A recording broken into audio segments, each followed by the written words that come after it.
let's drop the pretense here. The more likely scenario, and the one that they are preparing for, is for Malik Willis to play quarterback on Sunday for the Green Bay Packers against the Indianapolis Colts at Lambeau Field.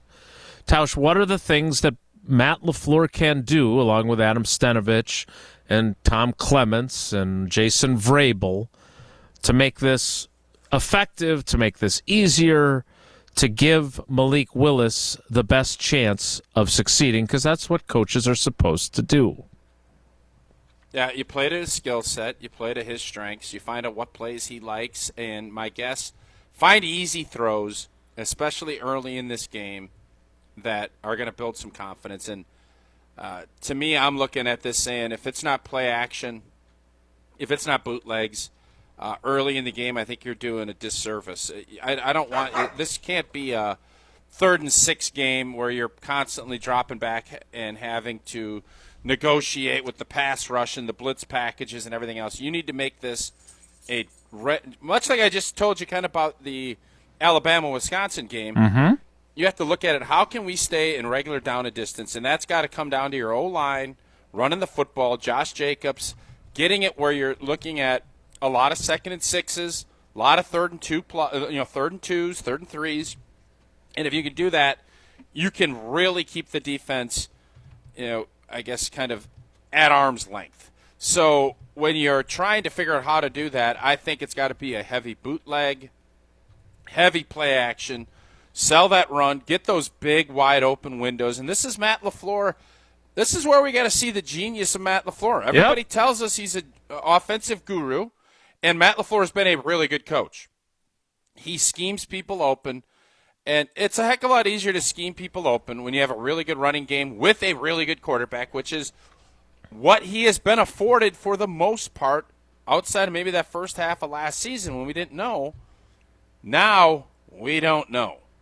And it's on you to scheme and figure some easy plays out that are going to allow Malik Willis to gain some confidence and get moving so that he can have some success on Sunday.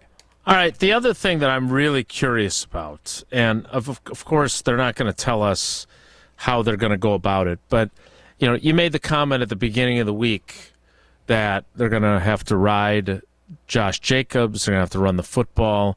Offensive linemen love to run the football, right? They get after guys as opposed to going backwards to pass protect.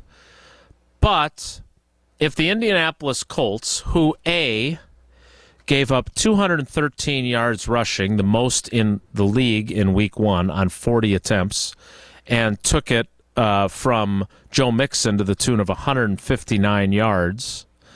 And B, so they're focused on improving that. And Gus Bradley is all about the run defense this week when you get gashed that way.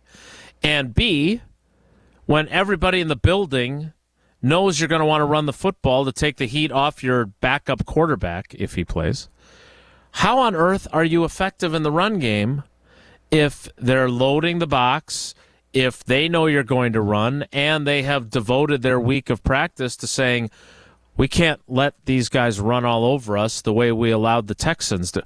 What's the secret? What's the secret sauce here to run effectively anyway, despite the circumstances?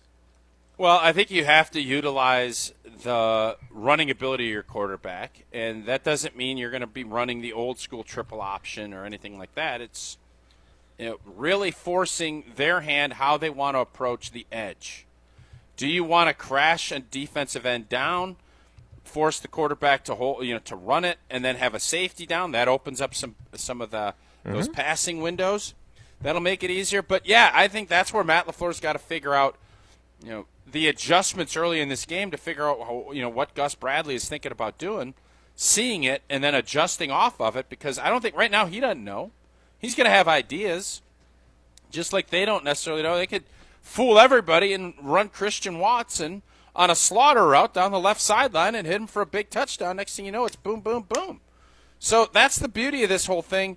But the bottom line is you need to have something to combat that 8-man box with some edge, the edge crashing and getting some stuff out on the perimeter, and whether that's jet sweeps, which I would bet you're going to see a lot of that motion, with Jaden Reed and Watson, and that is something that manipulates and force the defensive side of the football to make some adjustments if they're having a hard time picking that up. Screen game. There's all kinds of things that you have to figure out what is going to work, but you better find out what your quarterback is good at and how you're going to execute it.